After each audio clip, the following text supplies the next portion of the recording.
नमस्कार दोस्तों, स्वागत है आपका एक और नई वीडियो में। दोस्तों, हम कर रहे हैं digital initiative in higher education और लगातार इस टॉपिक को कवर करते आ रहे हैं। इससे पहले भी हमने इस टॉपिक से संबंधित कई इनिशिएटिव्स के बारे में अच्छे से डीप नॉलेज ली है, जिनमें स्वयं प्रभा और हमारा मूक आता है। इनसे संबंधित वीडियो पहले ही बनाई गई है। अगर आपने उन्हें नहीं देखा है तो उन्हें भी जरूर देखिएगा, ताकि लगातार इस टॉपिक से संबंधित आपकी कंटिन्यूटी बनी रहे। आज की वीडियो में दोस्तों हम डिजिटल इनिशिएटिव से संबंधित एक और टॉपिक के बारे में जानेंगे, जो कि हमारा होगा NDLI, यानी कि national digital library of India. NDLI के बारे में दोस्तों हम जानते हैं। चलिए शुरू करते हैं। तो सबसे पहले दोस्तों यहाँ पर जान लेते हैं कि जो NDLI है वो हमारा है क्या। जो हमारा स्टूडेंट्स, रिसर्चर्स, टीचर्स और जो लाइफ लॉन्ग सीखना चाहते हैं उनको, और जो लर्नर्स वगैरह अदर लर्नर्स होते हैं उनके लिए ये एक प्लेटफॉर्म है। लाखों बुक्स यहाँ पर उपलब्ध है, जो कि यहाँ पर रिसर्च पेपर्स हैं, जर्नल्स हैं और यहाँ पर आर्टिकल्स, थीसिस, स्टडी मटेरियल होता है। और इन सभी को आप फ्री तरीके से एक्सेस कर सकते हैं, यानी क्या फ्री एक्सेस यहाँ पर होता है। सिंपल भाषा, सिंपल शब्दों में हम दोस्तों कह सकते हैं कि यहाँ पर जो फ्री एक्सेस होता है ये एक प्लेटफॉर्म है, जहाँ पर लाखों जो जर्नल्स वगैरह है, मटेरियल, स्टडी मटेरियल है, लाखों जर्नल्स, थीसिस और कह सकते हैं कि आर्टिकल्स वगैरह यहाँ पर होते हैं। तो इनके थ्रू जो लोग सीखना चाहते हैं, कुछ भी जानकारी लेना चाहते हैं, तो इनके थ्रू आप ले सकते हैं। एक कह सकते हैं डिजिटल लाइब्रेरी है, यानी कि फिजिकल लाइब्रेरी नहीं है, ये ऑनलाइन ही आप इनको एक्सेस कर सकते हैं, ऐसा आप समझ सकते हैं। इसके बाद हमारा आता है लॉन्च और बैकग्राउंड के बारे में हम इसे जान लेते हैं। इसकी लॉन्च यानी कि इसकी जो पहल की थी वो हमारा मिनिस्ट्री ऑफ एजुकेशन ने की थी, और कह सकते हैं कि यहाँ पर हम गवर्नमेंट ऑफ इंडिया के अंदर ये आती है, और IIT खड़गपुर द्वारा ये डेवलप किया गया था, और ये हमारा NMEICT का एक हिस्सा है। पिछली वीडियो में दोस्तों मैंने इसकी आपको फुल फॉर्म भी बताई थी, national mission on education through ICT इसकी फुल फॉर्म है। इसके बाद यहाँ पर लॉन्च ये 2018 में लॉन्च किया गया था ऑफिशियली। इसके बाद हम जान लेते हैं कि यहाँ पर इसके मेन फीचर्स क्या क्या है।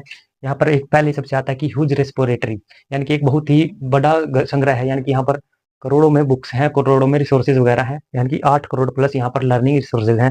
इसके बाद यहाँ पर मल्टीपल फॉर्मेट्स में यहाँ पर मिल जाता है, यानी कि टेक्स्ट में मिल जाता है, ऑडियो में मिल जाता है, वीडियो में भी मिल जाता है, इमेजेस के थ्रू भी यहाँ पर मिल जाता है, और हमारे मॉड्यूल्स वगैरह भी यहाँ पर होते हैं। तो दोस्तों यहाँ पर हम कह सकते हैं कि जो मल्टीपल फॉर्मेट्स में ये मिलता है। इसके बाद यहाँ पर मल्टीलैंग्वेज, यहाँ पर बहुभाषी, यानी कि कई भाषाओं में भी यहाँ पर मटेरियल देखने को मिलता है, यानी कि हिंदी और हमारी जो 10 भारतीय भाषाएं हैं उनमें यहाँ पर मटेरियल मिलता है, और इसमें इंग्लिश भी अलग से यहाँ पर आ जाती है, यानी कि टोटल 12 भाषाओं में यहाँ पर मटेरियल देखने को मिलता है। और ये यहाँ पर मस्ट कह सकते हैं मल्टी डिसिप्लिनरी है, यानी कि बहुविषयक है, यानी कि बहुत सारे विषय यहाँ पर देखने को मिलते हैं। यहाँ पर English, science, art, humanities, social science और मेडिसिन आदि के बारे में बहुत सारे यहाँ पर कह सकते हैं बहुत सारे विषयों के बारे में, बहुत सारे सब्जेक्ट्स के बारे में यहाँ पर मटेरियल देखने को मिलता है, जिसे आप एक्सेस कर सकते हैं, वो भी फ्री में। इसके बाद यहाँ पर टारगेट कौन है? टारगेट है दोस्तों जो स्कूल के बच्चे होते हैं, यानी कि पहली से लेकर 12वीं तक के जो क्लास के बच्चे होते हैं वो टारगेट हैं, और जो हमारे कह सकते हैं कॉलेज के, यूनिवर्सिटी के स्टूडेंट्स होते हैं वो टारगेट्स हैं, और जो हमारे टीचर्स वगैरह होते हैं, रिसर्चर्स वगैरह होते हैं, और जो लाइफ लॉन्ग लर्नर्स होते हैं, जो सीखना चाहते हैं लाइफ लॉन्ग, वो इसके मेन टारगेट होते हैं। मेन टारगेट इसकी ऑडियंस यही होती है। इसके बाद एक्सेसिबिलिटी कैसे है, कैसे हम इसे एक्सेस कर सकते हैं। इसका एक्सेस फ्री है, और कह सकते हैं इसका ऐप भी है, मोबाइल ऐप है, और इसकी वेबसाइट भी है। फ्री एक्सेस के लिए आपको सिर्फ साइन अप करना पड़ेगा। इसके बाद इसके बेनिफिट्स क्या क्या है, स्टूडेंट के लिए क्या बेनिफिट है, कम्पिटिटिव एग्जाम के लिए वो तैयारी कर सकते हैं, यहाँ पर मटेरियल मिलता है, और वो भी फ्री में मटेरियल मिलता है, मैंने आपको पहले बता दिया है। टीचर्स के लिए क्या है, टीचर्स को हम यहाँ पर टीचिंग रिसोर्सेज वगैरह फ्री में मिल जाते हैं, और रिसर्चर्स के लिए जर्नल यहाँ पर मिल जाते हैं। और कह सकते हैं कि ये कहीं भी और कभी भी हम इससे हम कह सकते हैं कि सीख सकते हैं, लर्निंग यहाँ पर कहीं भी कभी भी एक्सेस कर सकते हैं। 24/7 इसका एक्सेस होता है, और ये डिजिटल डिवाइड को भी कम करता है। फॉर एग्जाम्पल कोई भी स्टूडेंट है, वो गाँव में बैठा है, एक रूरल एरिया में बैठा है, वहाँ पर लाइब्रेरी की सुविधा नहीं है, लेकिन वहाँ पर इंटरनेट है, तो वो क्या करेगा, वो इंटरनेट के थ्रू डिजिटल लाइब्रेरी में साइन अप करेगा, वहाँ से अपना स्टडी मटेरियल लेकर वो पढ़ सकता है, घर बैठे ही पढ़ सकता है। तो ऐसा हम एक एग्जांपल भी समझ सकते हैं।